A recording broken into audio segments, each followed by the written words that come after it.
Oh, hi. Fancy seeing you here. In my house. How did you even get in here? Did Fuji let you in? Well, I've never recorded a video in front of a live audience before, so I'm just gonna have to knock you dead with my jokes. Ah, cricket! Now that the intro's been taken care of, we can get down to business. Today I'm,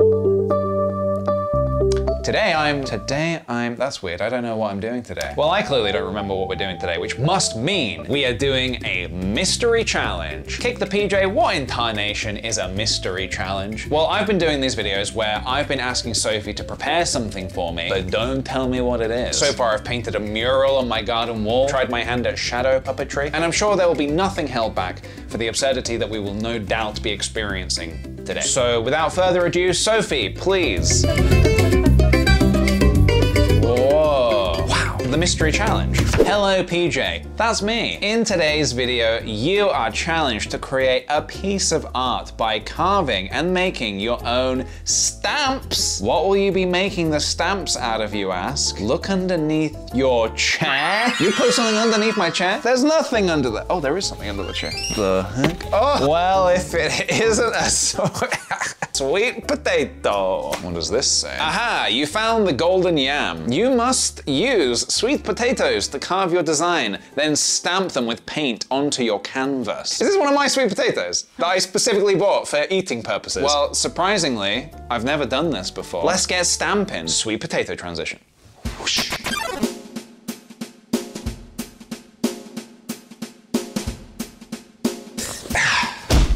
So here we are. I think I've got everything I need. Seeing as it is now October and we are painting with sweet potatoes, I've loosely prepped some drawings, things like pumpkins, some leaves, a scarecrow, of course, queen of the harvest festival herself, Fuji. So I think the next thing to do is start carving some patates. Let's do this. I think I can get a few different stamps out of one potato. Yeah. And then afterwards, I can eat them. I just have to wipe off the paint. Oh, you think I'm joking? You think I wouldn't eat a sweet potato that's had a bit of paint on it? We're carving a pumpkin into a sweet potato.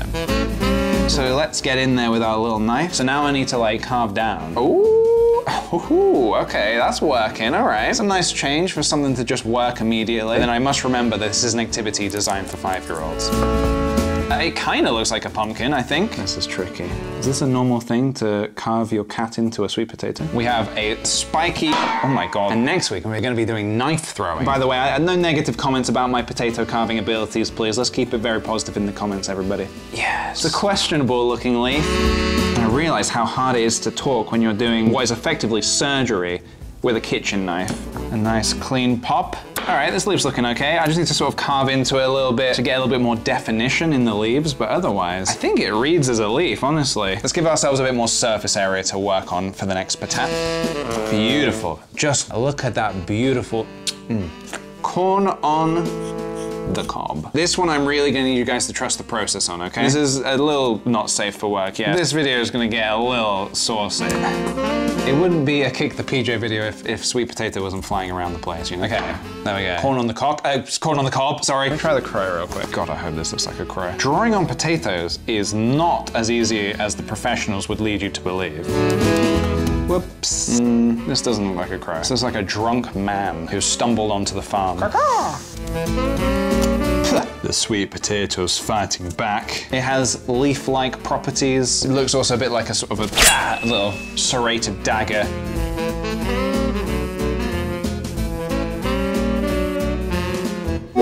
So I have carved all of my sweet patates. We've got a nice little variety of things here. Let's see if we can make any of this look like what it's supposed to look like. I kind of want to put a Fuji right slap bang in the middle. I've purposefully limited myself to only a select number of paints to try and give this a bit of a concise look.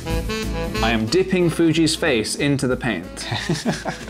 You know the bit of Mrs. Doubtfire shoves the cream in her face. Hello! Hello! Ah! Right, Fuji in the middle, the queen of the sweet potato patch. We have 3 pumpkins, and if I wanted to, I could do each pumpkin a slightly different shade as well. He's in. Please work. I mean, it's got quite a cool effect to it. Absolutely gorgeous. I'm gonna add a little bit of red into this. We're making kind of like a blood orange color there. Delicious, tasty. Don't eat paint. We're gonna do the big boy. We're gonna do the big boy pumpkin. I wonder if I need to press harder. Oh, table just fucking broke. So now we've got kind of a paley, kind of pastel orange. Whoop. He's a bit smudged. That doesn't look like, maybe actually, yeah, no. PJ, trust the process. Sure, at first they look like inconspicuous blobs, but sometimes we all look a bit like an inconspicuous blob, depending on the time of day and the lighting and stuff. Let's get a scarecrow down, I think. We're only doing one of these, so I hope this works. I mean, the most impressive thing is that the eyes actually look like eyes. So I also made a body for the scarecrows. I want to make sure this looks like a scarecrow wearing clothes and not like a nude farmer. It would scare away the crows. And we got corn, which famously is yellow and green. So I'm gonna try mixing a little yellow with the green. Yeah, that's what we want. Look at that. I've seen videos of people who can replicate basically any shade of color by just looking with their eyes, and they do it immediately. It's very, very, very clever. There's your husk. Well, that kind of looks like corn. Please, for the love of corn, just work. It's kind of corn. Whoa, that's a couple of nice corns. And with a bit of like a black pen, I can make that look better, I think. Oh, we also have a crow. Ooh, this is where I might want to use some black. The crow was also a very questionable carve. I don't know if the crow's gonna look like a crow. I'm making brown. Caw-caw, please work.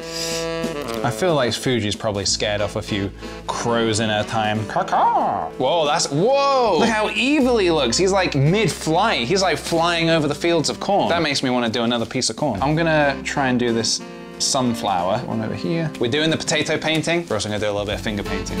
These are my utensils. I'm gonna add, just using a little bit of a paintbrush here. I wanna just like basically fill any space available with a leaf. I kind of also want to do one more crow. Hello, it is me, crow. Okay, so some of that worked quite well, and it's looking really fun so far. It's definitely the autumnal vibes I was hoping for. What I'm hoping to do next is let it dry completely, and then I'm gonna get in there with a black pen and see if I can like make it feel a bit more complete.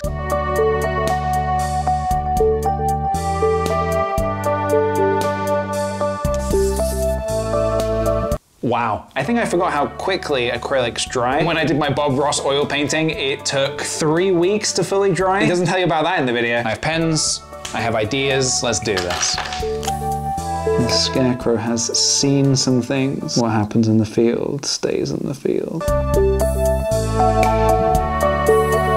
So because the paint splodges ended up being quite messy, I'm trying to make the pen lines also a little shaky, a little uneven. I'm hoping that will add to some kind of an overall look and a style. Something I really like, which is an effect that I don't even know how you would replicate traditionally. The veiny look that has naturally occurred across some of these items, like the pumpkin in particular, it looks so good. Well, it kind of looks like Fuji.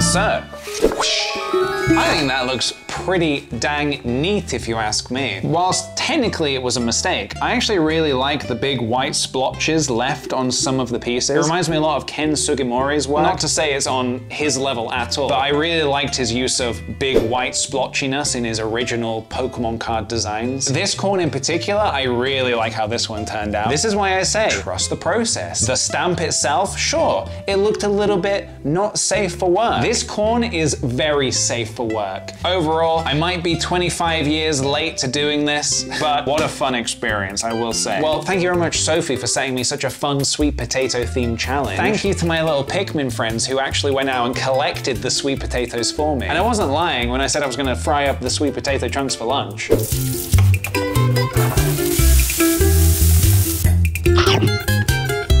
If you like this video, please give it a thumbs up and subscribe for more weekly videos. I also want to say a huge thank you to everybody who is supporting my Patreon. It's really helping me to make frequent creative videos like this. If you're interested in supporting the Patreon, there is a link in the description below. And for anyone who signs up to Tier 3, the Golden Yam, this month I'm going to turn this into a digital print and I'm going to send it out to you. And also people who sign up to the Golden Yam tier get one of these. The official KickThePj Patreon Golden Yam patch. That's a lot of peas. That's me out of here. Thank you very much for watching. I'll see you guys in the next one. Bye.